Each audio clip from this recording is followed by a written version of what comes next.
पेण तालुक्यातील वरवण येथील आदिवासी आश्रमशाळेतील विद्यार्थिनी खुशबू ठाकरे हिच्या संशयास्पद मृत्यू प्रकरणात अखेर पेण पोलिसात वैद्यकीय अधिकाऱ्याविरुद्ध FIR दाखल करण्यात आलाय। खुशबूचे वडील ग्राम संवर्धन सामाजिक संस्था आणि राजीव गांधी पंचायत राज संघटन यांच्या 1.5 वर्षांच्या तीव्र लढा आणि उपोषणानंतर प्रशासनाला अखेर झुकावे लागले। 22 जानेवारी 2025 रोजी उपचारादरम्यान खुशबू ठाकरे हिचा मृत्यू झाला होता। उपचारातील निष्काळजीपणामुळेच खुशबूचा बळी गेल्याचा आरोप करत तिचे वडील नामदेव ठाकरे यांनी सखोल तपासाची मागणी केली होती। या न्यायासाठी ग्राम संवर्धन सामाजिक संस्था आणि स्थानिक आदिवासी बांधवांनी विविध आंदोलनं, मोर्चे आणि पाठपुरावा सुरू ठेवला होता।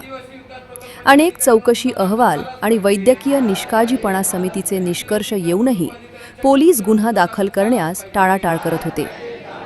अखेर 30 जुलै रोजी पेण उपविभागीय अधिकारी कार्यालयासमोर सामाजिक कार्यकर्ते संतोष ठाकूर, नंदा म्हात्रे आणि नामदेव ठाकरे यांनी आमरण उपोषणाचा पवित्रा घेतला।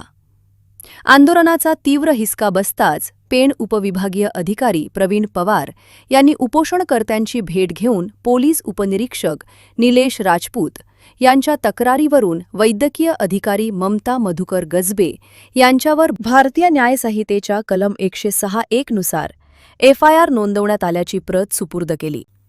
FIRची प्रत मिळाल्यानंतर उपोषण तात्पुरते स्थगित करण्यात आले असले तरीही न्यायाच्या लढ्याची केवळ सुरुवात असल्याचे आंदोलनकर्त्यांनी स्पष्ट केले आहे। खुशबूच्या मृत्यूस कारणीभूत ठरलेल्या डॅप्सन औषधाच्या उत्पादक कंपनीचे मालक, कुसुम अभियानाचे संचालक आणि इतर संबंधित वैद्यकीय कर्मचाऱ्यांची सखोल चौकशी करण्याची मागणी करण्यात आली आहे। याशिवाय खुशबू अनुसूचित जमातीतील असल्याने उपचारात भेदभाव झाल्याचा आरोप करत या प्रकरणात अॅट्रॉसिटी अंतर्गत गुन्हा नोंदवून जलद गतीने न्यायालयात दोषारोप पत्र दाखल करण्याची आक्रमक भूमिका आंदोलनकर्त्यांनी घेतली आहे। सातत्याने आदिवासींवर होणारे जे हे आहेत, अन्याय आहेत, अत्याचार आहेत, त्यांचं प्रमाण दिवसेंदिवस वाढत चाललेलं आहे। वेगवेगळ्या पद्धतीचे ह्या समाजावर आघात होत आहेत, ज्याच्यामध्ये अगदी प्रशासकीय यंत्रणेकडून होणारा हलगर्जीपणा, ज्यामध्ये आज आम्ही खुशबू ठाकरे ह्या विद्यार्थिनीचा चुकीच्या औषधं दिल्यामुळे मृत्यू झाला होता आणि त्याचे मागील 1.5 वर्षापासून आम्ही सातत्याने पाठपुरावा करत आहोत की म्हणतो आहोत आम्ही की त्या मुलीचा मृत्यू हा नैसर्गिक नाही आहे, मृत्यू हा प्रशासकीय यंत्रणेच्या हलगर्जीपणामुळे झालेला आहे। आणि असं असताना सुद्धा प्रशासन दुर्लक्ष करत होतं, म्हणून आम्ही आज आमरण उपोषणाला पेण प्रांत कार्यालयासमोर बसलो होतो आणि त्यानंतर आत्ता FIR दाखल केल्याची FIRची कॉपी आम्हाला प्रांत अधिकाऱ्यांनी दिलेली आहे।